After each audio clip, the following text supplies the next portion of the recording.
The rust on your standard issue 2018 Honda Civic isn't just iron oxide, it's the quiet sound of your economic floor melting away. You skip the premium coffee, you clip the digital coupons, and you track every single dollar on a budgeting app that feels more like a digital suicide note. You did everything they told you to do in the West. You got the degree, you clock the 40 hours, and you pray the dental insurance kicks in before your molar splits. But tonight, while you scrape together $20 for a half tank of overpriced gasoline, a 23-year-old high school dropout in Shenzhen just bought his second apartment with cash he made selling smart toaster components to consumers in Frankfurt. You think you're surviving a tough economic cycle, but you aren't. You are drowning in the slow-motion collapse of Western relevance, and nobody is coming to throw you a life vest. The global center of gravity didn't just shift while you were sleeping, it packed its bags, took your pension fund, and moved to Asia. Look at your smartphone. It's not an American miracle, it's an Asian hostage. We like to pretend that Silicon Valley runs the world because some guy in a black turtleneck drew a pretty rectangle on a whiteboard in California.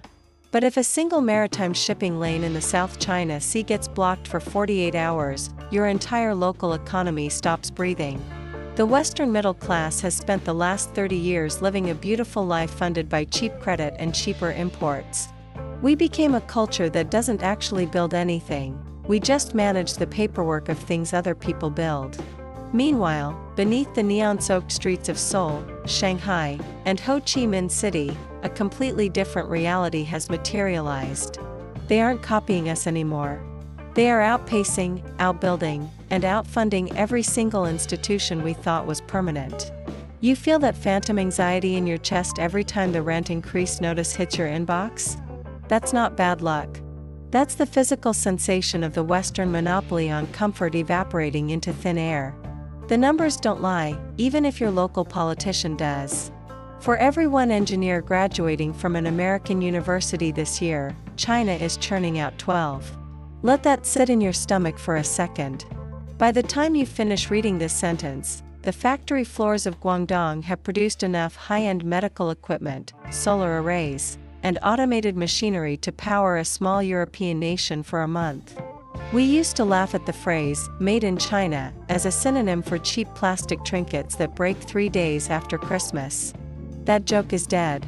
Today, Asia owns over 85% of the global supply chain for electric vehicle batteries. They control 90% of the rare earth elements required to make every missile, wind turbine, and microchip on Earth. If the East decides to turn off the faucet tomorrow, the West reverts to the 19th century in a matter of weeks. The terrifying truth is that the average working-class person in Ohio or Manchester is completely dependent on the goodwill of an industrial machine they don't understand and cannot see.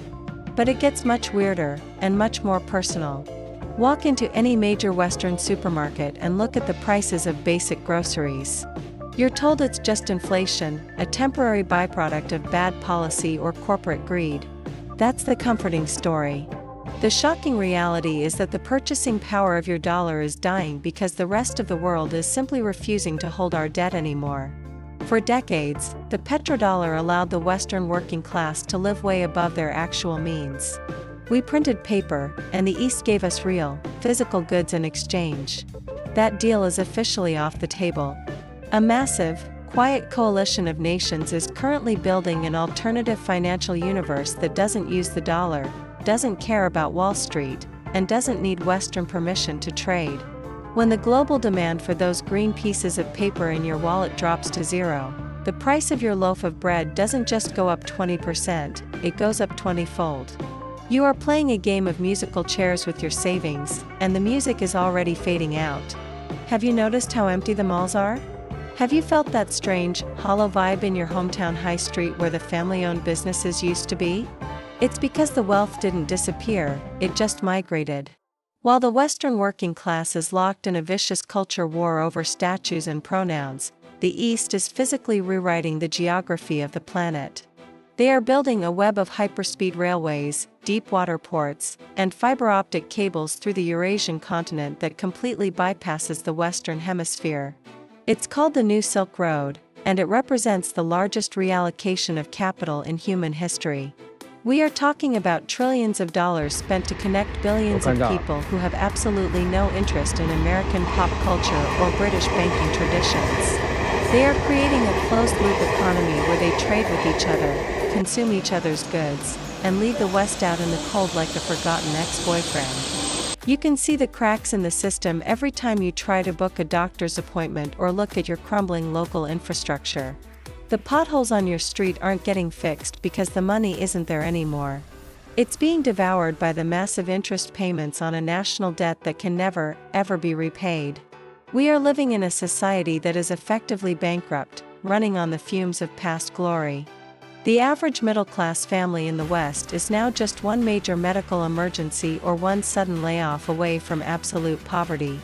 And yet, if you look at the emerging middle class in Southeast Asia, their trajectory is a vertical rocket ship.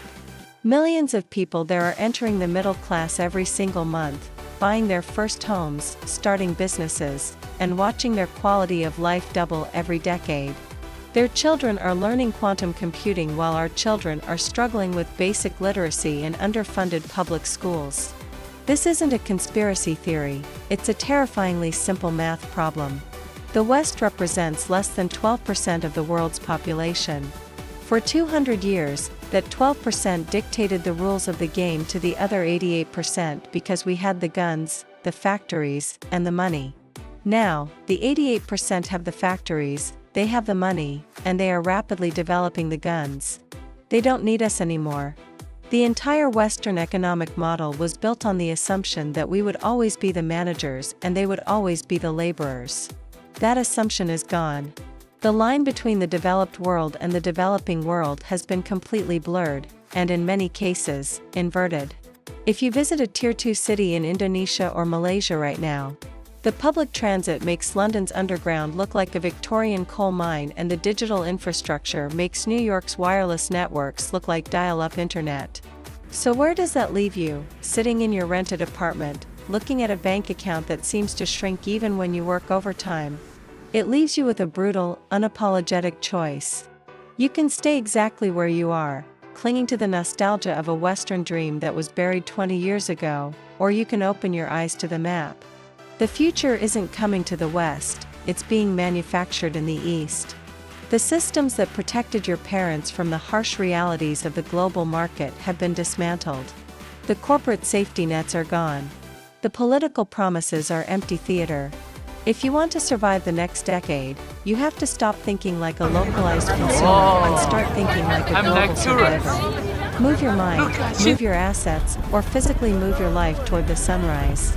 The train is leaving the station, the tracks are laid in the east, and the West is left standing on a crumbling platform, holding a ticket for a train that is never coming back.